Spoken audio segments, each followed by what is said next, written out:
नमस्कार, आदाब। हमारे देश में डीज़ल की क्या हालत है सबको पता है। पेट्रोल 100 पर पहुंच चुका और गैस का जो बाटला है वो भी 1000 के करीब पहुंच गया। हमारा पड़ोसी देश नेपाल हमसे आधे भाव में पेट्रोल बेच रहा है और कुछ लोगों ने ज़रूर एक वीडियो देखी होगी कि लोग नेपाल से पेट्रोल लाकर भारत में बेच रहे हैं। किसान आंदोलन 100 दिन पूरा हो चुका है। देश में महंगाई बढ़ रही है, देश में बेचैनी बढ़ रही है और लोग कोरोना को लेकर परेशान हैं अलग से। उससे बड़ी बात कि हमारा देश दुनिया के बड़े लोकतंत्र में से एक आता है और अमेरिका के एक संगठन ने लोकतंत्र की कैटेगरी से निकालकर आंशिक लोकतंत्र यानी टेम्परेरी लोकतंत्र पर लाकर खड़ा कर दिया है। आरोप है कि पिछले दिनों कोरोना के बीच, कोरोना की आड़ में मज़दूरों का पलायन, मज़दूरों के साथ भेदभाव, यहाँ CAA NRC के ताल्लुक़ से चल रहे आंदोलन में भेदभाव, किसानों के साथ भेदभाव करते हुए बताया गया है। बहरहाल जो भी है, शायद लोकतंत्र की यही परिभाषा होगी, लोगों को ऐसी उम्मीद नहीं है। बहरहाल आने वाले दिनों में ज़रूर बदलाव आएगा। और अब आइए आगे बढ़ते हैं। फ़िलहाल हमारे देश में आयशा की आत्महत्या को लेकर पूरे देश में चर्चा चल रही है।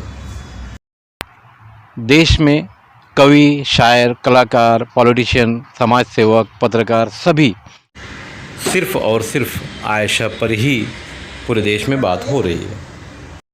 आत्महत्या को लेकर लगे हुए हैं व्हाट्सएप पर, फेसबुक पर और ट्विटर पर, इंस्टाग्राम पर या अखबारों में, प्रिंट मीडिया में। सबके ज़हन में सिर्फ आशा छाई हुई है और लोग सोचने पर मजबूर हैं। जो आत्महत्या की है अपने ससुराल के परिवार वालों से, अपने पति से तंग आकर दहेज के कारण की है। यही मामला सामने आ रहा है। दहेज की ये बुराई, ये बीमारी, ये जहर हमारे देश में कोई नया नहीं है।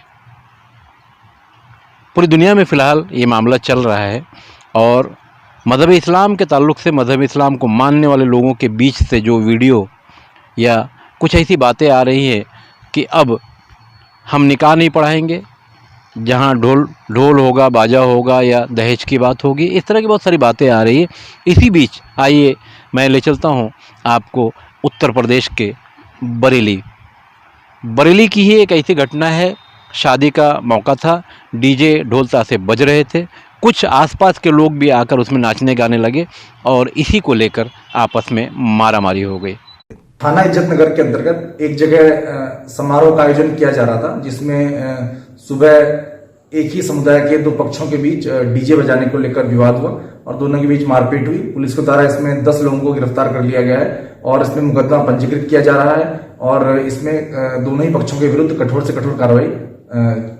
वहाँ के SP ने जो बयान दिया है उसके तहत 10 लोगों की गिरफ्तारी भी हो गई और कुछ लोगों को फरार भी बताया गया है। इस बीच ख़ास बात देखने में ये आई कि महिलाएं भी पथराव कर रही हैं, डंडे चला रही हैं और एक व्यक्ति उसमें ऐसा भी देखने को मिला जो कट्टा चलाने की कोशिश कर रहा है।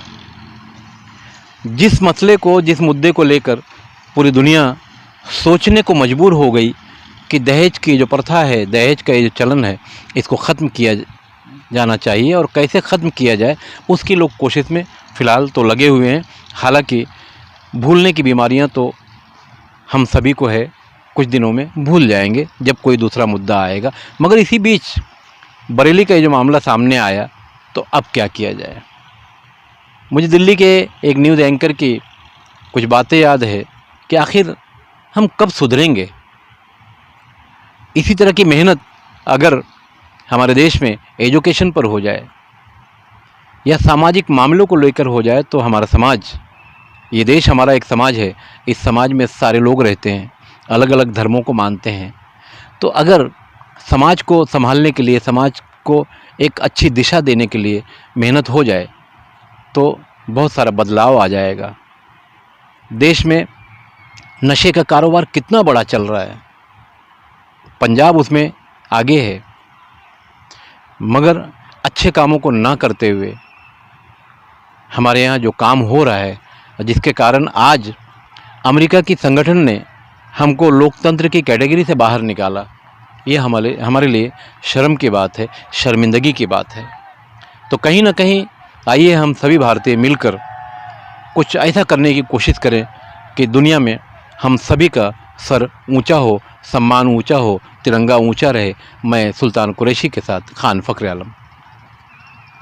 हमारे चैनल पर जो भी खबरें दिखाई जा रही हैं वो सही हैं, अच्छी हैं और शहर के हित के लिए हैं, तो आप हमारा चैनल सब्सक्राइब भी कर सकते हैं यूट्यूब पर जाकर भारत शक्ति समाचार।